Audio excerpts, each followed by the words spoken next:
Hi guys, কেমন আছো তোমরা? নিশ্চয়ই সবাই খুব ভালো আছো। অনেকদিন ধরেই ইনস্টাগ্রামে দেখছিলাম যাদবপুরে নাকি খুব ভালো মাটন ঘুগনি পাওয়া যায়।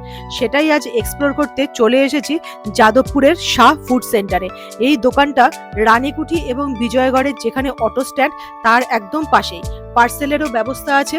ঘুগনি আর ডিম সেদ্ধ এখানে পাওয়া যায়। ডিম সেদ্ধর মধ্যে পোলট্রি, দেশি, হাঁসের ডিম তিনটেরই অপশন আছে, হাফ বয়েল এবং ফুল বয়েল। আর ঘুগনি পাওয়া যায় মাটন ঘুগনি এবং ভেজ ঘুগনি। তার সাথে ডিমটা আলাদা করে নিতে হবে, যার ইচ্ছে হবে। ডিমের একটা হাফ বয়েল হাঁসের ডিমের দাম নিয়েছিল হলো 15 টাকা, আর এক প্লেট মাটন ঘুগনির দাম হলো 30 টাকা। ভেজ ঘুগনির দাম আরো কম, যদিও আমি ভেজ ঘুগনিটা ট্রাই করিনি। সন্ধেবেলায় কিন্তু বেশ ভিড় হয় দেখলাম, অনেকেই এখানে ঘুগনি খেতে আসছে, সাথে ডিম সেদ্ধও খাচ্ছে। আমি নিয়েছিলাম এক প্লেট মাটন ঘুগনি আর তার সাথে একটা হাফ বয়েল হাঁসের ডিম সেদ্ধ। দাম হয়েছিল আমার টোটাল 45 টাকা।